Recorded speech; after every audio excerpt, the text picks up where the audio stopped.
Mercredi 25 septembre, bienvenue à vous tous sur Grand Littoral TV. Ravi de vous retrouver. Vous retrouverez les prévisions météo juste après cette édition. Toute l'actu côté ciel avec le bulletin météo. L'actualité en 7 à 8 minutes. L'actualité du littoral, c'est tout de suite. Et on débute avec l'actualité économique. Ultime épisode de la survie de la filière de la dentelle à Calais. Le tribunal de commerce de Boulogne-sur-Mer a attribué les sociétés Noyon d'Arquet et De Seille à l'unique repreneur, le groupe Cochet. Le groupe valenciennois reprend ainsi les deux entreprises pour 2 millions d'euros, dont 600 000 euros injectés par le conseil régional. 78 employés seront repris sur un effectif total de 200. Je vous propose d'écouter la réaction amère de Renato Fragoli, secrétaire du comité économique et social chez De Seille. Eh bien, avec une moyenne d'âge de 54 ans, les autres salariés de chez De Seille iront directement chez Pôle emploi. On espère que la région tiendra pour une fois ses engagements concernant des reclassements et pour amener quelque chose au PSE, parce que pour l'instant on est des licenciés low cost avec un PSE avec 20 000 euros dedans en tout et pour tout. Pour l'ensemble des 55 licenciés, ça fait un peu maigre. Donc on espère que effectivement la région va apporter des aides, des plans de formation, en tout cas pour aider les gens à rebondir.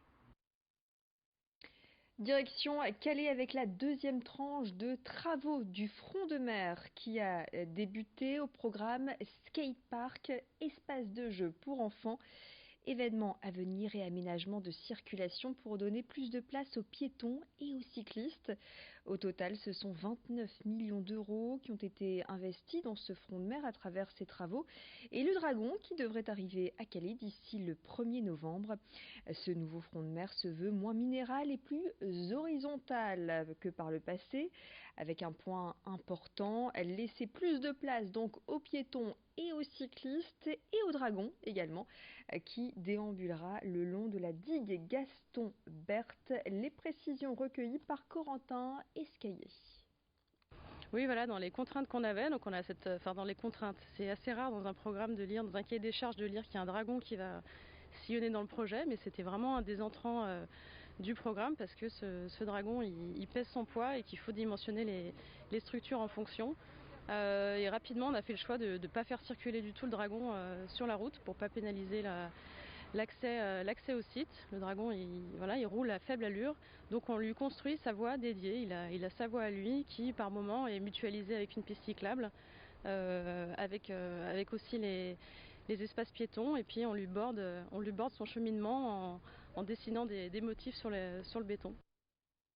Voilà, un dragon géant sur la digue de Calais dont on aura bien sûr l'occasion de reparler d'ici début novembre.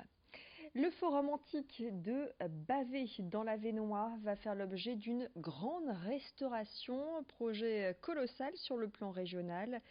C'est l'un des plus anciens sites antiques découverts en France. Il renferme des vestiges gallo-romains.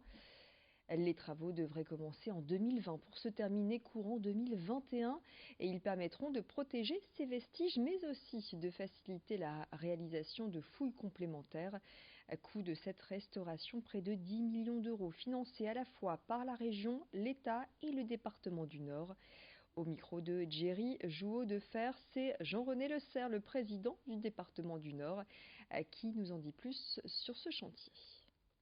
C'est une richesse importante pour le département du Nord que d'avoir le musée départemental de Bavay et que d'être propriétaire du site de Bavay. C'est aussi une responsabilité. Nous avons effectivement des vestiges qui sont encore dans un état tout à fait remarquable, qu'il importait de protéger, d'où la couverture du cryptoportique, c'est-à-dire de ce qui figurait au niveau d'une crypte, un niveau quasi souterrain, et qui protégeait d'autres portiques qui, eux, ont aujourd'hui disparu.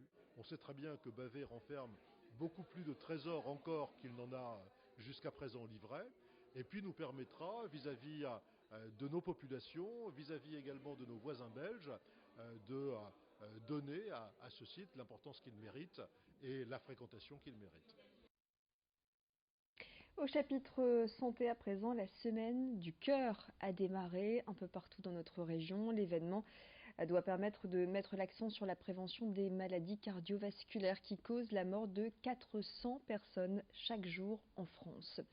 La Fédération française de cardiologie mobilise donc cette semaine son réseau local comme le club Cœur et Santé pour sensibiliser notamment les seniors. C'était le cas hier à Falampin, dans la métropole lilloise. Ces derniers peuvent ainsi passer un bilan de santé en présence d'un médecin, l'occasion également de rappeler des éléments indispensables pour rester en forme et éviter AVC et infarctus. Parmi les conseils prodigués, pratiquer une activité physique régulière et puis surveiller son alimentation, comme nous le rappelle André Demont, animateur du Club Cœur et Santé, interrogé par Rémi Desremaux. C'est une semaine où la Fédération de cardiologie met toute son énergie tout en branle pour essayer d'organiser un maximum d'événements. Celui-ci en fait partie, donc chaque club Cœur et Santé dans ses activités mène une ou plusieurs activités dans le cadre de ce parcours du cœur. Sensibiliser les gens au fait qu'ils ont besoin d'avoir un minimum de soins pour préserver leur santé. On dit toujours aux gens, attention, il faut privilégier votre alimentation, il faut faire attention. Tout le monde a une notion plus ou moins claire de ce qu'il doit faire pour avoir une vie saine, mais il oublie certainement parfois d'aller voir des médecins. On a des gens qui ne voient très rarement un médecin. Ils oublient qu'ils doivent avoir un minimum d'activité physique pour entretenir leur santé. Il n'y a pas que des médicaments qui vont faire qu'ils vont vivre 10 ans de plus ou 15 ans de plus. En bref, sachez que le Conseil régional des Hauts-de-France a voté hier en séance plénière le ticket de bus à 1 € pour les lignes interurbaines. C'est de l'ordre de la compétence du Conseil régional. 1 € donc à partir du mois de septembre 2020. Ce sera donc d'ici un an maintenant dans les départements des Hauts-de-France pour permettre aux personnes qui n'utilisent pas leur véhicule ou qui sont loin des gares de pouvoir bénéficier de ces lignes de cars interurbaines. 1 € pour toutes les lignes, quel que soit le parcours parcouru et le nombre d'arrêts. Voilà, c'est la fin de cette édition. Vous retrouvez d'ici quelques instants, comme promis, les prévisions météo. Et puis je vous retrouve d'ici quelques instants pour l'information dans la région, l'actu régionale. Excellent moment à vous tous.